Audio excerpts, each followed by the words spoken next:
ভালো রাখার মালিককে, সুস্থ রাখার মালিককে, যিনি আমাদের সবচেয়ে বেশি আপন, যিনি আমাদেরকে সর্বক্ষণিক দেখাশোনা করেন, প্রতিপালন করেন, যার দয়ায় যার অনুগ্রহে বেঁচে আছি তিনি কে? সে আল্লাহর জন্য বলছি আলহামদুলিল্লাহ। সম্মানিত হাজরিন, অত্যন্ত গুরুত্বপূর্ণ চমৎকার একটি আলোচনা, যেটি প্রত্যেকটা মুমিন যদি অর্জন না করে তাহলে সে কখনোই আল্লাহর জান্নাতে প্রবেশ করতে পারবে না। আল্লাহ সুবহানাহু ওয়া তাআলা কোরআন শরীফে অনেক জায়গায় বিভিন্ন রকমের কসম করে মানুষদেরকে দিক নির্দেশনা দিয়েছেন, কিন্তু এমন একটা বিষয় আল্লাহ পাক একটা সূরার ভিতরে 7 বার কসম করছে। কয়বার? আপনি চিন্তা করে দেখেন, আমরাও তো কসম করি। আমাদের কসম কি? অধিকতর বিশ্বাস করাবার জন্য যে এটা বাস্তব সত্য, এই জন্য মানুষ কসম করে। কিন্তু আকাশ এবং জমিনের মালিক আল্লাহ, যিনি কসম করেছেন একটা সূরার ভিতরে কয়বার? 7 বার কসম করেছেন। 7 বার কসম করার পরে বলছেন যেই ব্যক্তি এই গুণটা অর্জন করবে সেই ব্যক্তি সফল কাম হয়ে যাবে। জোরে বলে সুবহানাল্লাহ। তাহলে কি সেই বিষয়টা, এটা জানা দরকার আছে না নাই? আল্লাহু আকবার। আসুন তাহলে আলোচনার শুরুতে আমরা একটু জেনে নেই, পৃথিবীতে মানুষ সৃষ্টি করছেন কে? আল্লাহ। একটু কথা বললে ভালো লাগবে। মানুষ সৃষ্টি করছেন কে? আল্লাহ। এই মানুষের জন্য পৃথিবীতে যা কিছু দেখতে পাই সব এই মানব জাতির কল্যাণের জন্য, মানুষের উপকারের জন্য। একটা জিনিসও অন্য কারোর জন্য, আর সব কিছুই অনুগত করে দিয়েছেন মানুষের জন্য। জোরে বলে সুবহানাল্লাহ। এই যে আপনার এখন মনে চাইছে আপনি একটা মুরগি খাবেন, কাউকে জিজ্ঞাসা করতে হয় না, অটোমেটিকলি আপনি জবাই দিয়ে ফেললেন। কথা বলেন ঠিক কি না? আপনার যা মনে চায়, আপনার মনে চাইছে আজকে আপনি ইলিশ মাছ খাবেন, কেউ বাধা দিবে না। এগুলা সব অনুগত করে দিয়েছেন মানুষের জন্য। জোরে বলে সুবহানাল্লাহ। এই মানুষ কিভাবে সুখে থাকবে, শান্তিতে থাকবে, এটা আল্লাহর চাইতে কেউ ভালো জানে না। এবার আসেন, সেটা হচ্ছে কি, মানুষের সুস্থতা অসুস্থতা 2 ধরনের। কয় ধরনের? কয় ধরনের? একটা হলো শারীরিক, আরেকটি হলো মানসিক। মানসিক অসুস্থতা যদি থাকে, আপনি যা কিছু করেন না কেন কোনো কিছুই ভালো লাগবে না। শারীরিক অসুস্থতা, জ্বর, ঠান্ডা ইত্যাদি, ব্যথা বেদনা, এগুলো ওষুধ খেলে ভালো হয়ে যায়। কিন্তু মানসিক যে একটা মনের দিক থেকে যে একটা অশান্তি, এইটা একমাত্র তাসাল্লি, রহমত, বরকত, কল্যাণ, সুখ, শান্তি দিতে পারেন কে? আল্লাহ সুবহানাহু ওয়া তাআলা। তাহলে আসুন আমরা সেই বিষয়টি আজকে আমরা জেনে নেব। যদি জানতে পারি তাহলে দুনিয়া এবং আখেরাতে সফলতা অর্জন করবে ইনশাআল্লাহ, বিমাশিয়াতিল্লাহ, বিফদলিল্লাহ। আল্লাহ আমাদের সকলকে বলার, বোঝার, আমল করার তৌফিক দান করুন। জোরে বলে আমিন। আমার বন্ধুগণ, বিষয়টি খুবই গুরুত্বপূর্ণ। আকাশের মালিক আল্লাহ রাব্বুল আলামিন মানুষকে সৃষ্টি করেছেন, মানুষদেরকে আকল দিয়েছেন, বিবেক দিয়েছেন, বুদ্ধি দিয়েছেন, মেধা দিয়েছেন। এই মানুষ আল্লাহর কাছে সবচাইতে দামি, আবার এই মানুষ আল্লাহর কাছে সবচাইতে নিকৃষ্ট, বেদামি। তদ্রূপভাবে দুনিয়ার জমিনের সাধারণ একটি কথা, আপনার 5 জন ছেলে কিংবা 2 জন ছেলে যদি থাকে, যেই ছেলেটা আপনার আদেশ, আপনার নির্দেশ, আপনার অনুগত, আপনার হুকুম হাকামগুলো মানে, আর একটা ছেলে মানে না, 2 জন ছেলে কিন্তু বাবার কাছে সমান হবে না, সমান ভালোবাসা পাবে না। তদ্রূপভাবে আকাশের মালিক আল্লাহ, যিনি মানুষ সৃষ্টি করেছেন, এই মানুষদেরকে আল্লাহ পাক দিক নির্দেশনা দিয়েছেন, বান্দা যদি এইভাবে চলো তাহলে দুনিয়া তো শান্তি পাবে, সুখ পাবে, পরকালও মুক্তি পাবে। আর যদি তুমি দুনিয়ার জমিনে আল্লাহর নাফরমানি করতে পারবে, কিন্তু এমন একটা দিন আসবে, লাস্ট ডেস্টিনেশন, শেষ সীমা হবে, এরপরে আর তোমার কোনো ক্ষমতা থাকবে না, তুমি দুনিয়ার জমিনে থাকতে পারবে না। রব্বুল আলামিন বলছেন, এই মানুষের শারীরিক এবং মানসিক অসুস্থতা থেকে পবিত্রতা অর্জন করার জন্য আল্লাহ পাক বলছেন, যে ব্যক্তি মনের দিকে সুস্থ সেই ব্যক্তি হলো আসল সুখী। রব্বুল আলামিন কালামে হাকিমের সূরা শামস, সূরা 91 নম্বর সূরা, এর 1 থেকে 9 নম্বর আয়াতে আল্লাহ পাক 60টি কসম করেছেন। এরপরে আল্লাহ পাক বলছেন কি, রব্বুল আলামিন বলছেন ওয়াশ-শামসি ওয়া দুহাহা ওয়াল কমারি ইযা তালাহা ওয়ান নাহারি ইযা জাল্লাহা ওয়াল লাইলি ইযা ইয়াগশাহা والسماء وما بناها والأرض وما طحاها ونفس وما سواها فألهمها فجورها وتقواها قد أفلح من زكاها জোরে বলি সুবহানাল্লাহ। আল্লাহ পাক বলছেন শামসি ওয়া দুহাহা, ওই সূর্যের কসম, কসম করতেছেন কে? আল্লাহ পাক বলছেন শামসি ওয়া দুহাহা, ওই সূর্যের কসম যে আলো দেয় তার কসম, অল কমারি ইযা তালাহা, ওই চাঁদের কসম যেটা পিছনে পিছনে চলে, ওয়ান নাহারি ইযা জাল্লাহা, এই দিনের কসম যেই দিন মানুষদেরকে আলোকিত করেন সেই আলোর কসম, ওয়াল্লাইলি ইযা ইয়াগশাহা, দিনের পরে রাত্রির কসম যেই রাত্রে আচ্ছাদিত করে দেয়, দিনকে ঢেকে দেয়, অন্ধকারাচ্ছন্ন করে দেয়। আল্লাহ পাক বলেন ওয়াস-সামাই ওয়া মা বানাহা, ওই আকাশের কসম যিনি আকাশকে বানিয়েছেন, জোরে বলি সুবহানাল্লাহ। ওয়াল আরদি ওয়া মা তুহাহা, এই জমিনের কসম যেই জমিন মানুষের জন্য আল্লাহ পাক বিছিয়ে দিয়েছেন। ওয়া নাফসি ওয়া মা সাওয়াহা, মানুষের কসম যে মানুষদেরকে আল্লাহ পাক সুবিন্যস্ত করে সৃষ্টি করেছেন, জোরে বলি সুবহানাল্লাহ। ফাআলহামাহা ফুজুরাহা ওয়া তাকওয়াহা, যে আকাশের মালিক আল্লাহ পাক মানুষদেরকে পাপ থেকে বেঁচে থাকার জন্য জ্ঞান বুদ্ধি দিয়েছেন, জোরে বলি সুবহানাল্লাহ। এই 60টি কসম করার পরে আল্লাহ পাক বলছেন কদ আফলাহা মান যাক্কাহা, ওই ব্যক্তি সফল যেই ব্যক্তি নিজেকে আত্মশুদ্ধি করেছে, পাপ পঙ্কিলতা থেকে নিজেকে বাঁচিয়ে রেখেছেন, জোরে বলি সুবহানাল্লাহ। মন ভালো যার সব ভালো তার, বলেন মন ভালো যার, মন ভালো যার, আর মন যার খারাপ সব খারাপ, কথা বলেন ঠিক কিনা? চেহারাটা দেখতে ভালো, পোশাকটাও চমৎকার, অন্তরে তার কালি ভরা, কাজটা বড় কদাকার, ঠিক কিনা? চেহারাটা দেখতে ভালো, পোশাকটাও চমৎকার, অন্তরে তার কালি ভরা, কাজটা বড় কদাকার। এই মানুষের ভিড়ে আজি, এই মানুষের ভিড়ে আজি, আসল মানুষ নাই রে নাই। মানুষ দেখতে চলো এবার জাদুঘরে যাই সবাই, ঠিক কিনা?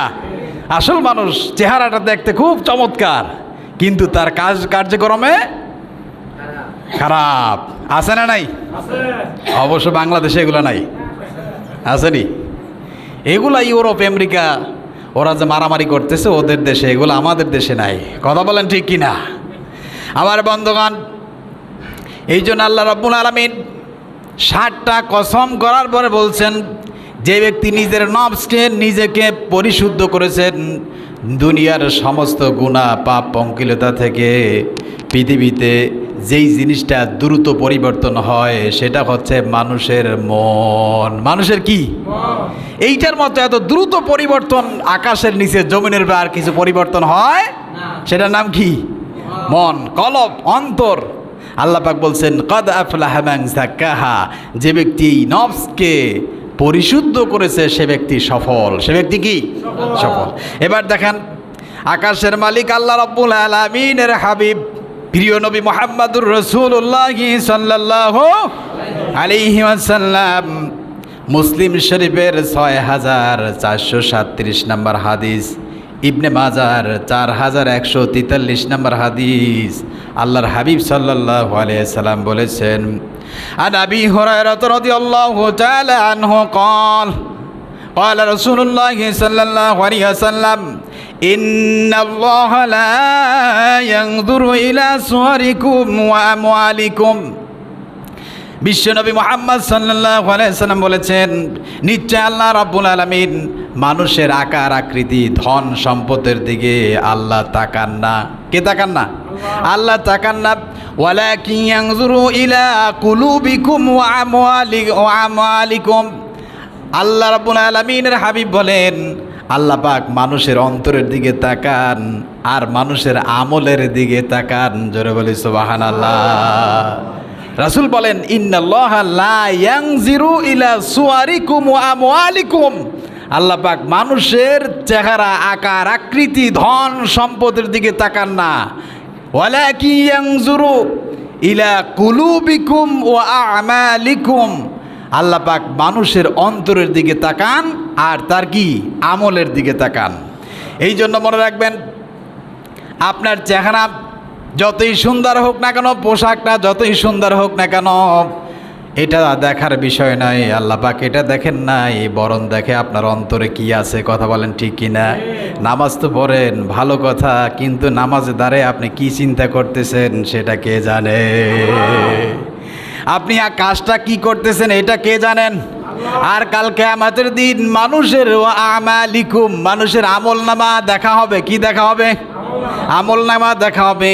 তোমার কি চেহারা, কি কাজ, এগুলা দেখার দরকার নাই। কি সম্পদ আছে না সেটা দেখার দরকার নাই। দুনিয়াতে কেমন চলছো বাবা, সেটাই শুধু আল্লাহ দেখবেন। জোরে বলি সুবহানাল্লাহ। আল্লাহ আমাদের সকলকেই আত্মশুদ্ধি করার তৌফিক দান করুন। জোরে বলি আমিন। আমার বন্ধুগণ, এই জন্য পৃথিবীতে রাসূল করিম সাল্লাল্লাহু আলাইহি ওয়াসাল্লাম বলেছেন, মানুষের মন যদি খারাপ থাকে, মানুষের দেহের ভিতরে সবচাইতে দামি জিনিস হলো অন্তর। কি বলেন তো? অন্তর। এইটার ব্যাপারে অনেকগুলো কথা কোরআন শরীফে অনেক কথা আসছেন, সেই দিকে গেলে আজকে আলোচনা শেষ হবে না। আল্লাহ রাব্বুল আলামিনের হাবিব বুখারীর 52 নম্বর হাদিস। কয় নম্বর? 52 নম্বর হাদিস।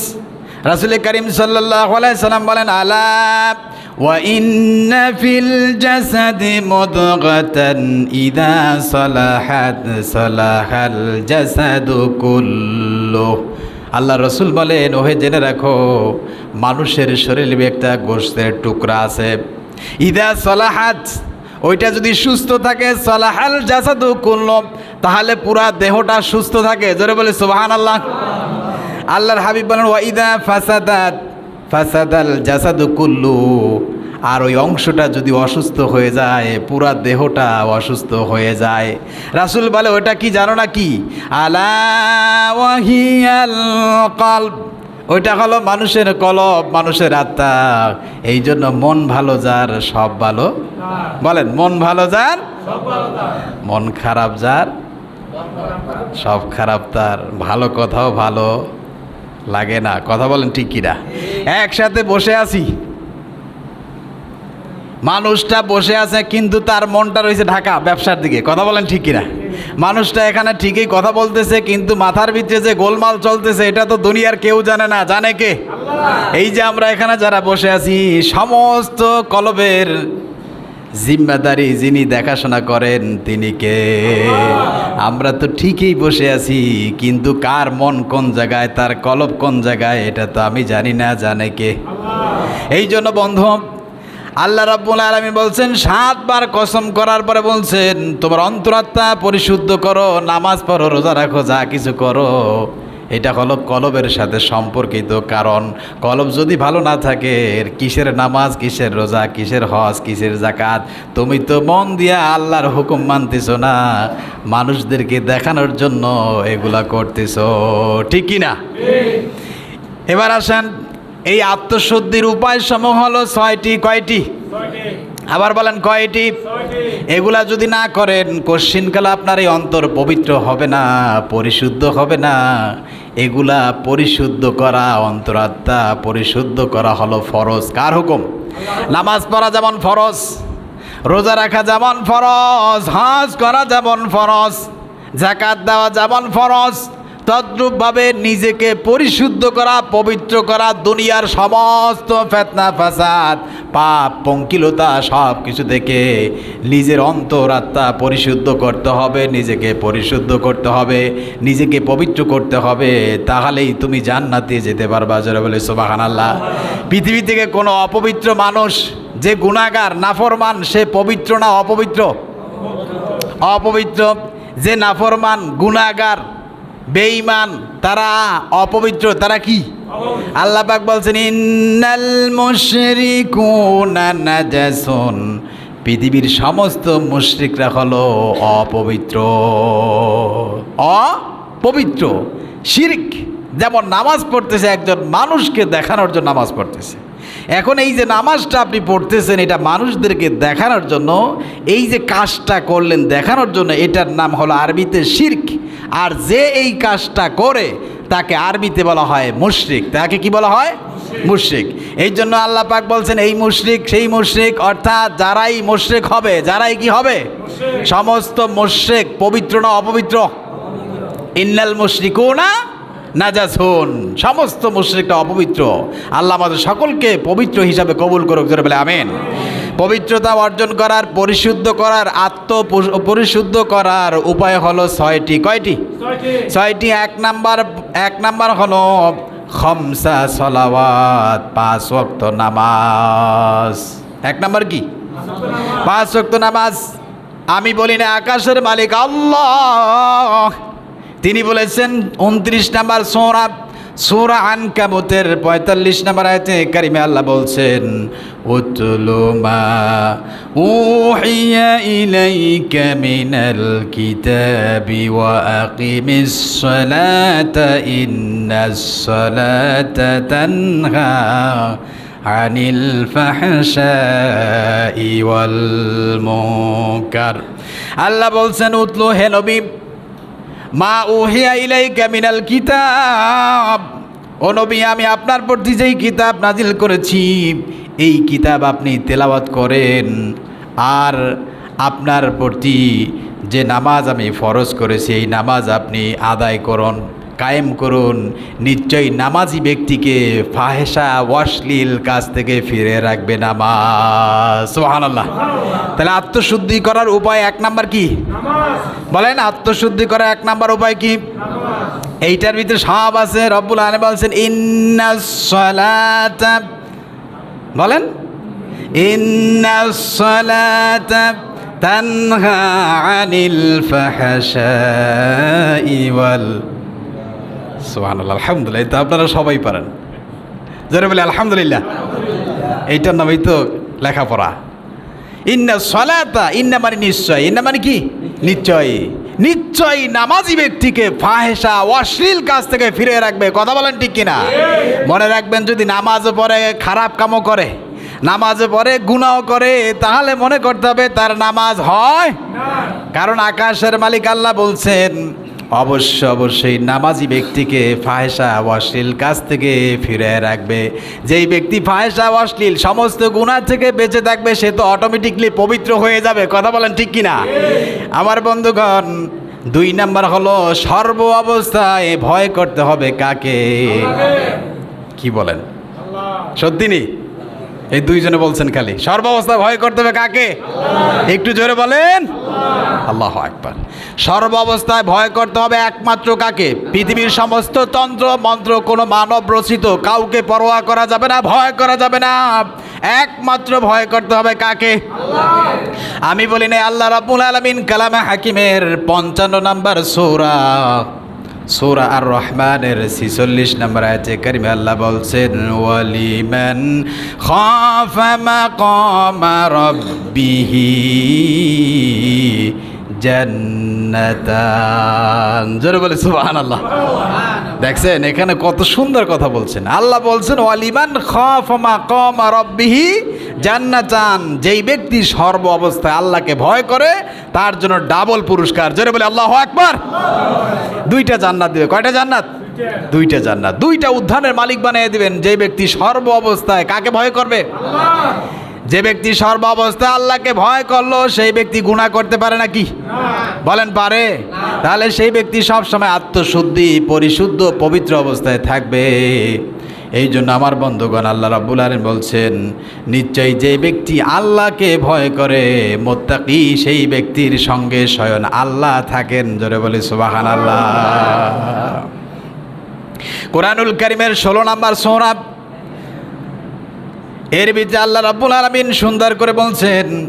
এরপরে আমার বন্ধুগণ, রব্বুল আলামিন বলেছেন পরিশুদ্ধ করার, আত্মশুদ্ধি করার 3 নম্বর উপায় হলো, কয় নাম্বার? 3 নম্বর উপায় হলো সর্ব অবস্থায় রাসূলের অনুগত করা। কার অনুগত?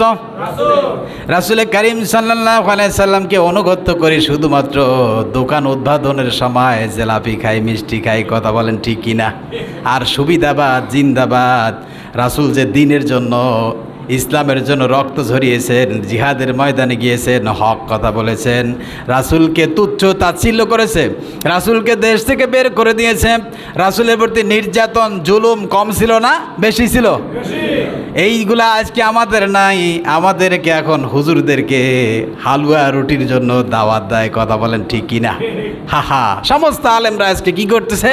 হালুয়া রুটি ভাগ বটরা করতেছে, অথচ এই হালুয়া রুটির জন্য বিশ্বনবী মুহাম্মদ সাল্লাল্লাহু আলাইহি ওয়াসাল্লাম পেটে পাথর বেঁধেছেন, কথা বলেন ঠিক কিনা? আজও পর্যন্ত এই দেখেন না, আমাকে বলতেছে আমিও তো সুবিধাবাদ, কারণ রাসূল যেভাবে বলছেন এইভাবে বললে চাকরি থাকবে? কথা বলেন নাই কা? মায়ের আসবে, মায়ের। কেমন মার? সত্যিকার অর্থে বলছি, আল্লাহকে সাক্ষী রেখে বলছি, মুসলমান, রাসূলের রেখে যাওয়া দিন যদি সঠিকভাবে ওইভাবে করে মানুষ প্রচার চালাইতো, তাহলে এই বাংলার জমিনে সুদখোর, ঘুষখোর, বেনামাজি, অশ্লীলতা, পাপাচার কখনোই থাকতো না, কথা বলেন ঠিক কিনা?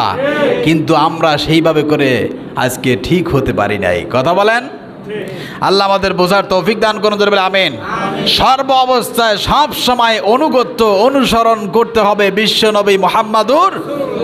আপনি মনে করুন নামাজ মাগরিবের 3 রাকাত ফরজ, যদি কেউ 1 রাকাত বেশি করে পড়ে তাহলে তার নামাজ হবে নাকি? জুমার নামাজ কয় রাকাত?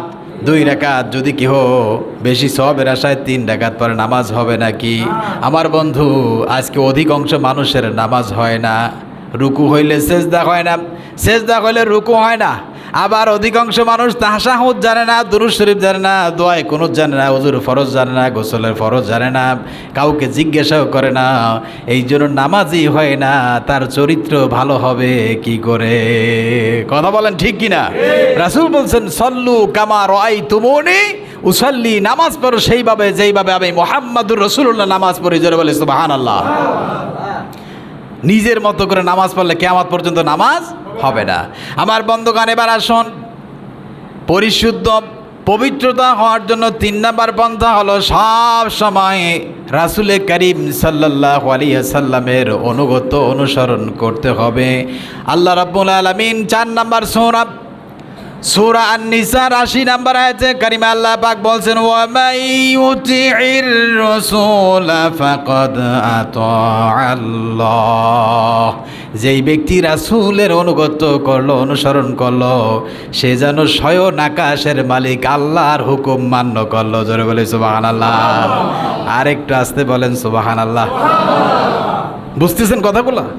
যে ব্যক্তি রাসূলের অনুগত, অনুসরণ করলো, সে যেন ফাকাদ আতা'আল্লাহ, সেই যেন আকাশের মালিক আল্লাহর হুকুম তার অনুগত, অনুসরণ করলো। জোরে বলে সুবহানাল্লাহ। নামাজে 1 সূরাত, নামাজের বাহিরে, ব্যবসার দোকানে 1 সূরাত, মসজিদে আর 1 সূরাত, কথা বলেন ঠিক কিনা? এইরকম চরিত্রওয়ালা যদি হয়ে যায় মানুষ, রাতের অন্ধকারে 1 সূরাত, দিনের সময় আর 1 সূরাত, কথা বলেন ঠিক কিনা? আমার বন্ধু, সব সময় দেখতে হলে তোমাকে যেন একজন মুসলমানের মতো মনে হয়, তোমাকে দেখলে যেন রাসূলের উম্মত মনে হয়, তোমাকে দেখলে যেন মুসলমান মনে হয়। কারণ রাস্তায় যদি তুমি মারা যাও তাহলে হিন্দুরাও দ্বিধাদ্বন্দ্বে পড়ে যাবে, লোকটা কি হিন্দু না মুসলমান, কথা বলেন ঠিক কিনা? অন্ততপক্ষে মাথায় যদি টুপি থাকে নিশ্চিত ধরে নেবে এই লোকটা কি মুসলমান। মুখে যদি দাড়ি থাকে তাহলে বুঝতে হবে লোকটা কি মুসলমান। গায়ে যদি জুব্বা থাকে, পাগড়ি থাকে, তাহলে বুঝবে এই লোকটা কি মুসলমান। আর যদি রাসূলের অনুগত, অনুসরণ কোনো কিছুতেই না থাকে, তাহলে এই দেশের ভিতরে অজ্ঞাত জায়গায়, আপনাকে যেখানে মানুষ চেনে না আপনি রোডে মারা গিয়েছেন, এখন মানুষ চিন্তায় পড়ে যাবে লোকটা মুসলমান না কি, কথা বলেন ঠিক কিনা? এখন মুসলমান কিনা এটা বোঝার জন্য কোনো উপায় আছে নাকি? হ্যাঁ আছে, আসেনি? বলবো নি? আল্লাহু আকবার। আল্লাহ আমাদের সকলকে বোঝার তৌফিক দান করুন বলে আমিন। আমার বন্ধুগণ, খুব ভালো করে বুঝুন, রব্বুল আলামিন আকাশের মালিক আল্লাহ বলছেন পৃথিবীতে সবচাইতে বেশি যাকে ভালোবাসতে হবে তিনি হলেন মুহাম্মাদুর রাসূলুল্লাহ সাল্লাল্লাহু আলাইহি সাল্লাম। আল্লাহর হাবিবের জন্য সাহাবায়ে কেরাম নিজের জীবনকে উৎসর্গ করে দিয়েছেন, কথা বলেন ঠিক কিনা? মুসলমান, বিষয়টা যদি একটু চিন্তা করে দেখেন, যদি একটু ভেবে দেখেন, আজকে আপনি আমি খানা পিনা কোনো অভাব নাই, কোনো অভাব নাই, কোনো অভাব নাই, কিন্তু আজ থেকে ১৫০০ বছর আগে বিশ্বনবী মুহাম্মদুর রাসূলুল্লাহ সাল্লাল্লাহু আলাইহি সাল্লাম ক্ষুধার যন্ত্রণায় পেটে পাথর বেঁধেছেন। সাহাবায়ে কেরাম একটা খেজুর চুষে চুষে পানি পান করে জিহাদের ময়দানে গিয়েছেন। মুতার প্রান্তে যুদ্ধ হবে, লড়াই হবে। বিশ্বনবী মুহাম্মদ সাল্লাল্লাহু আলাইহি সাল্লাম ৩ জন সাহাবীকে সেনাপতি বানাইলেন। কয়জন সেনাপতি লাগে? কয়জন? একজন। একটা জিহাদের ময়দানে সেনাপতি লাগে কয়জন? একজন। সেখানে বানাইলেন কয়জন? ৩ জন। তার মানে হলো এই ৩ জনের একজনও ফিরে আসবে না। তারা জানতেন যে জিহাদ থেকে আর ফিরে আসা যাবে না। আমার বন্ধুগণ, হযরত আব্দুল্লাহ বিন রাওহা রাদিয়াল্লাহু তাআলা নতুন বিবাহ করেছেন, ঘরে বিবিকে আনছেন। ওই দিনকে ছিল তার বাসর রাত্র, ফুল সজ্জা রাত্র। আল্লাহর হাবিব বলেন, আব্দুল্লাহ, তোমাকে জিহাদের ময়দানে সেনাপতি বানানো হলো। যায়েদ ইবনে হারিসা তেনাকে জিহাদের ময়দানে সেনাপতি বানাইলেন। হযরত জাফর রাদিয়াল্লাহু তাআলা আনহুকে জিহাদের সেনাপতি বানিয়ে দিলেন। বললেন, তোমরা যার যার বাড়িতে গিয়া স্ত্রীর কাছ থেকে, মা বাবার কাছ থেকে বিদায় নিয়ে আসো। হযরত যায়েদ বলেন, ইয়া রাসূলুল্লাহ, আমার তো অভিভাবক আপনি আর আমার মা হযরত আয়েশা, আমার তো যাওয়ার দরকার নাই। হযরত জাফর রাদিয়াল্লাহু তাআলা আনহু বাড়িতে চলে গেলেন। তার ছোট্ট ছোট্ট বাচ্চা আছে, তার বিবি নামাজে দাঁড়িয়ে গেলেন, আল্লাহর কাছে দোয়া করতেছেন, ও আল্লাহ, তুমি আমার স্বামী জাফরকে জিহাদের ময়দান থেকে গাজী বানাইয়া আমাদের কাছে ফিরে দিও। হযরত জাফর রাদিয়াল্লাহু তাআলা আনহু তরবারির উল্টা পিঠ দিয়া স্ত্রীর হাতে মৃত্যু আঘাত করে বলতেছেন, ও স্ত্রীগণ, আমার আগেও একজন সেনাপতি আছে, আমার পরেও একজন সেনাপতি আছে, নির্ঘাত আমি ওই মোতার প্রান্তে শাহাদাত বরণ করব। বিবি গো, তুমি উল্টা দোয়া করো না, তুমি দোয়া করো আমি যেন আল্লাহর রাস্তায় শাহাদাত বরণ করতে পারি। আর আমি যেই রাস্তায় যাচ্ছি, আমার এই ছোট্ট ছোট্ট বাচ্চাগুলো এই রাস্তায় তুমি তৈরি করে দিও। জোরে বলে আল্লাহু আকবার। হযরত জাফর যখন জিহাদের ময়দানের দিকে রওনা করলেন, স্ত্রী কাটা কবুতরের মতো ছটফট করে ক্রন্দন করতেছে। ছোট্ট ছোট্ট বাচ্চাগুলো চিৎকার মেরে হাউমাউ করে বলতেছেন, আব্বা আব্বা আব্বা বলে কাঁদতেছেন। একটা বারের জন্য হযরত জাফর পিছনের দিকে তাকান নাই, কে ডাকতেছে। এই হলো রাসূলের ভালোবাসা, এই হলো আল্লাহর ভালোবাসা। একবার চিন্তা করে দেখেন, হযরত আব্দুল্লাহ ইবনে রাওহা রাদিয়াল্লাহু তাআলা আনহু স্ত্রীর কাছে গেলেন, ঘরের বাহির থেকে সালাম দিলেন। নতুন বিবাহ করেছেন, কেবলমাত্র ঘরে রাখছেন। ওই দিনকে হযরতে আব্দুল্লাহ ইবনে রাওহা রাদিয়াল্লাহু তাআলা আনহুর বাসর রাত্র ছিল। স্বামী হযরতে আব্দুল্লাহ ইবনে রাওহা বলতেছেন, স্ত্রীগণ, কোরআন তেলাওয়াত বন্ধ করো, আমার সালামটা গ্রহণ করো। আল্লাহর হাবিব আমাকে জিহাদের ময়দানে সেনাপতি বানিয়েছেন, তুমি আমাকে বিদায় দাও, আমার সালাম গ্রহণ করো।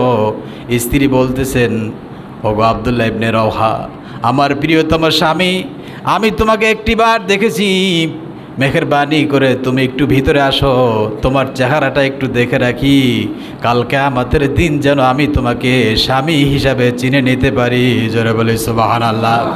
হযরত আব্দুল্লাহ ইবনে রাওহা রাদিয়াল্লাহু তাআলা আনহু বলতেছে, ও প্রিয়তম স্ত্রী গো, শোনো, আমি যদি ঘরের ভিতরে যাই, তোমাকে দেখলে প্রেম জন্মাবে, ভালোবাসা জন্মাবে, জিহাদের ময়দানে যেতে পারবো না।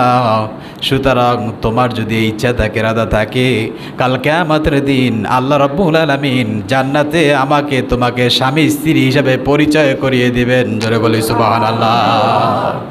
এই ছিলেন সাহাবায়ে কেরাম।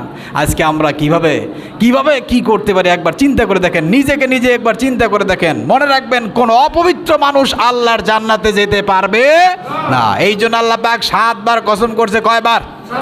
একটা সূরার ভিতরে 7 বার কসম করার পরে আল্লাহ পাক বলছেন কদ আফলাহা মান যাক্কাহা, যেই ব্যক্তি নিজেকে পরিশুদ্ধ করবে, পবিত্র করবে, সেই ব্যক্তি অবশ্যই সফলতা অর্জন করবে। জোরে বলে সুবহানাল্লাহ। এই জন্য পৃথিবীতে সবচাইতে বেশি ভালোবাসতে হবে কাকে? আল্লাহ। আর একটু জোরে বলেন আল্লাহ। আমার বন্ধুগণ, 4 নম্বরে সর্ব অবস্থায় আল্লাহকে জিকির করতে হবে, আল্লাহর স্মরণ অন্তরে রাখতে হবে। জোরে বলি সুবহানাল্লাহ। আত্মশুদ্ধি করার, নিজেকে পবিত্র করার, নিজেকে গুনাহ থেকে বাঁচিয়ে রাখার 4 নাম্বার উপায় হলো সব সময় যার স্মরণ, যার জিকির অন্তরে থাকতে হবে, তিনি কে? আল্লাহ। দেখেন, আকাশের নিচে জমিনের উপরে, আকাশের নিচে জমিনের উপরে যত মানুষ আছে, সমস্ত মানুষদের ভিতর থেকে আল্লাহর কাছে ভালো মানুষ, জ্ঞানী মানুষ, বিচক্ষণ মানুষ কারা, এটার একটা পরিচয় আল্লাহ পাক কোরআন শরীফে দিয়েছেন। 3 নম্বর সূরা আল ইমরানের 191 নম্বর আয়াতে কারিমায়। কারা জ্ঞানী?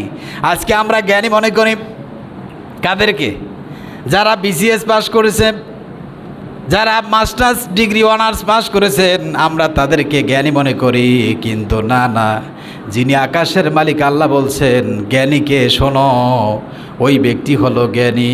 আল্লাযীনা ইয়াযকুরুনাল্লাহা কিয়ামান ওয়া কুউদান ওয়া আলা জুনুবিহিম ওয়া ইয়াতাফাক্কারুনা ফি খালকিস সামাওয়াতি ওয়াল আরদ রাব্বানা মা খালাকতা হাযা বাতিলা সুবহানাকা ফাকিনা আযাবান নার। জোরে বলে সুবহানাল্লাহ। জ্ঞানী কারা? বিচক্ষণ কারা? আল্লাহ বলছেন আল্লাযীনা ইয়াযকুরুনাল্লাহা কিয়ামা, যারা দাঁড়িয়ে, যারা কি? দাঁড়িয়ে, বসে, শুয়ে আল্লাহর জিকির করে, আল্লাহকে স্মরণ করে, আল্লাহর সাথে সম্পর্ক করে, আর আকাশ এবং জমিন নিয়ে চিন্তা ভাবনা করে। ওয়াতাফাক্কারুনা ফি খালকিস সামাওয়াতি ওয়াল আরদ, আসমান এবং জমিন নিয়ে গবেষণা করার পরে, চিন্তা করার পরে বলে রব্বানা, হে আমাদের প্রতিপালক, মা খলাকতা হাযা বাতিলা, কোনো জিনিস তুমি অনার্থক সৃষ্টি করো নাই, ফাকিনা আযাবান নার, সুতরাং তুমি আমাদেরকে জাহান্নামের আগুন থেকে বাঁচিয়ে দাও। জোরে বলে আমিন। এরা হলো জ্ঞানী। এরা কি? জ্ঞানী। আর শুধু নামাজের সময় আমরা আল্লাহকে স্মরণ করি, আর বাকি সময় আল্লাহর স্মরণ আছে? যদি কারো দিলের ভিতরে আল্লাহর স্মরণ থাকতো, আল্লাহর ভয় থাকতো, তাহলে মারামারি হইতো, কাটাকাটি হইতো, সুদ, ঘুষ, জেনা, ব্যভিচার, অশ্লীলতা, পাপাচার এগুলো থাকতো? সুতরাং এগুলো দূর করতে হবে। যাকে অন্তরে সব সময় রাখতে হবে তিনি কে? আমার বন্ধুগণ, 5 নাম্বার হলো শিরিক না করা। কি না করা? বলেন, কি না করা? পৃথিবীতে যত গুনাহ আছে সবচাইতে নিকৃষ্টতম গুনাহ, যেই গুনাহ করলে তার ঈমান চলে যায়। কি চলে যায়? বলেন, যেই কাজ করলে ঈমান চলে যায়, থাকে না। ঈমান ভঙ্গের অনেকগুলো কারণ, তার ভিতরে 1 নাম্বার কারণ হলো আল্লাহর সাথে শিরিক করা। আল্লাহ পাক বলছেন আমি আমার বান্দাকে শিরিকের গুনাহ ব্যতীত সব গুনাহ মাফ করে দেব। জোরে বলে সুবহানাল্লাহ। আর একটু জোরে বলে সুবহানাল্লাহ। এত আস্তে আরো জোরে বলেন সুবহানাল্লাহ। আল্লাহ ওয়াদা করেছেন শিরিক হলো সবচাইতে জঘন্য মস্ত বড় গুনাহ। এর মতো গুনাহ আকাশের নিচে জমিনের উপর হতে পারে না। আমার বন্ধুগণ, আল্লাহ ওয়াদা করেছেন শিরিকের গুনাহ ব্যতীত সব গুনাহ কি করে দিবেন?